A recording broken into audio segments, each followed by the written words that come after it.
Hey, Tiger fans, Ben Rosenbaum here for this week's edition of the Tiger Women's Basketball Report. As always, I am joined by the head coach of the Tigers, Laura Harper. Coach, it's graduation season, so we're back to virtual.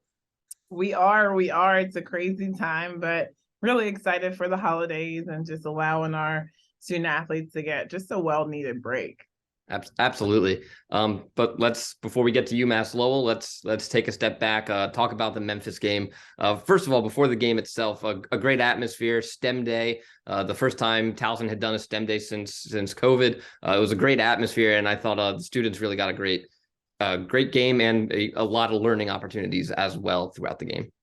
For sure, this was my first experience, and I just want to thank Baltimore City schools and the surrounding schools for supporting us in that way, because the atmosphere was electric. The kids were screaming, the stadium felt full, and it really was a phenomenal just place to coach in.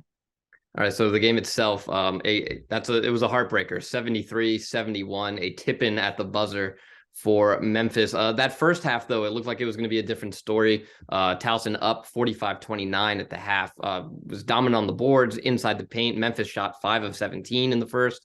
Talk about that first two quarters first. What did you see there? And I mean, you had to like a lot of what was coming out of those first two quarters. Exactly. Offensively, definitely by far our best half of the season. Just their confidence, how their movement had the spring in their step. So that was just such a positive thing to be a part of. And I don't want the outcome to overshadow how amazing our team did play in the first half. So definitely a lot of positives to take in that half, but it was the tale of two halves, and, as we got into the second half, defensive rebounding kind of challenged us, to say the least, but really, really great learning atmosphere and experience for us. And yeah, you mentioned the rebounding in the second half. Memphis really using that on both sides of the court to fuel the comeback. What did you see when you watched the game back? What did you see? What was the difference? Could you put a finger on it on what maybe went wrong for you and what went well for them in that second half of basketball? For sure. I try my best to never emotionally respond to any team after a game. And, I actually took some accountability after the game, because I thought it was something where we really went dead offensively or we were unable to execute. But after watching it the fourth and the fifth time, it was actually quite the contrary. We were trading baskets and we really were unable to get solid stops. We were unable to just secure rebounds. At one point, 22-5, rebounding disadvantage in the second half. You won't win a game with those kind of numbers. If you switch the halves, we would have been down, an unforeseen amount, and who's to say we would have been able to recover in that way if we just switched the halves. So I say all that just because our emphasis this week and moving into conference play definitely will be defense and rebounding. I know you say you don't want to respond or emotionally respond directly after a game. What was the mood either following that game immediately or the next couple of days at practice when, it was right there for the taking for your squad, and to lose a game in that fashion, whether or not you were up big in the first half, but to lose on a tip in at the buzzer, that's got to be just such a deflating feeling. And how's the team responded? The only positive was that we did go into finals. So, after that game, it wasn't until about 4 days later that I personally addressed the team and, talked about just even our A's that we got, because, we are student athletes. So we talked about some positives just with our finals. And I think we're just able to talk about our identity and things that we truly need to improve on. So definitely directly after, just utter disappointment.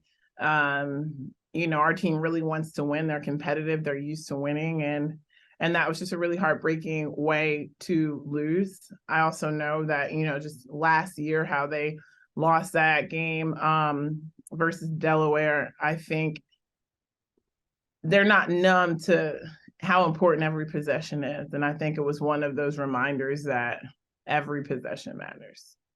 One, you talk about positives. One positive, I thought Sky Williams, 14 points for her, 7 and 9 from the floor, 2 steals. And this is the Sky I think Towson fans have been waiting to see. She looks more confident attacking. And how do we get that more consistently from Sky? And also your thoughts on her game against Memphis. Yeah, Sky very much is our silent assassin, literally. And I think it's just, she's capable of this every single game, whether she just gets the opportunity, she's getting touches in areas that she's comfortable. I've said it for a long time. Lex Nelson just being our steady pacemaker, giving and delivering passes at points where people need the ball. I think she does a really great job complementing Sky in that regard of taking some of the ball handling pressures off of her and just really delivering so, that she can score where she likes it. And then, certainly it's not always, you never win as an individual or lose as an individual. But one thing we noticed during the game against Memphis was the way they were approaching Kylie, trying to draw fouls, get her in foul trouble. Ultimately, Kylie fouls out, and I'm never one to criticize an official, but a very interesting call off the ball to give her fifth.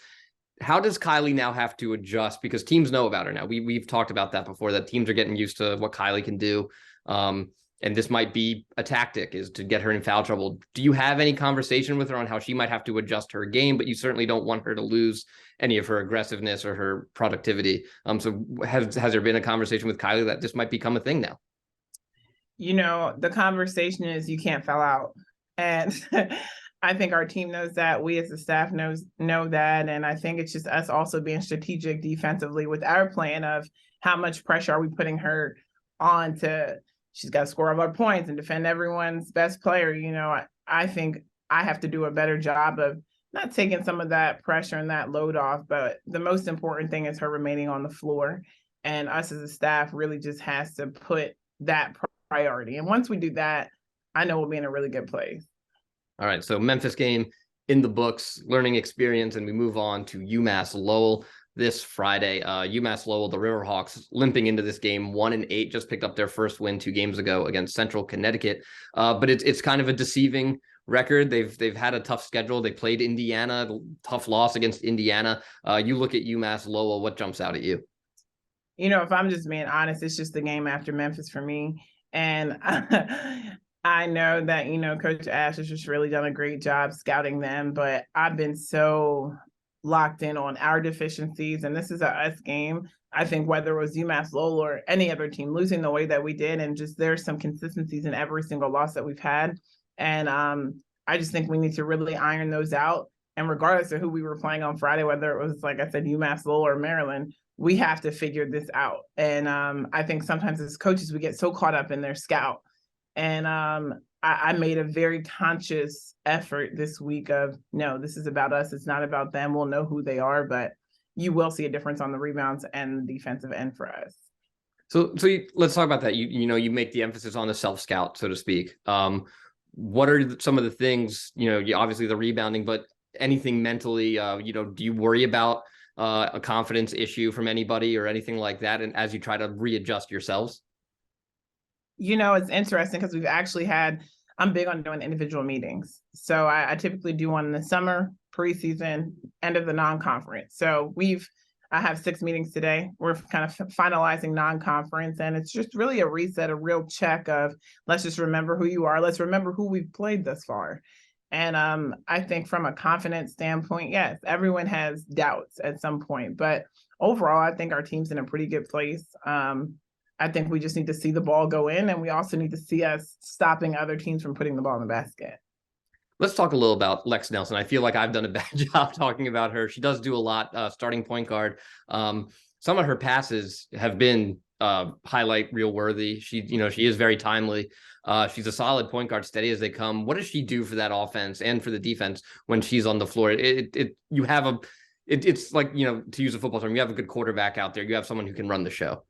For sure. And I think people don't realize how much what we do is through her. And, I'm even learning how hard I can coach her now because, she is a New York point guard, sometimes more saucy than I would like, but that's who she is. She's also tough, so she wants those defensive assignments, even more so than I've given them to her. So, I truly believe she's the engine that makes us go. I think she's the engine that makes Sky go too.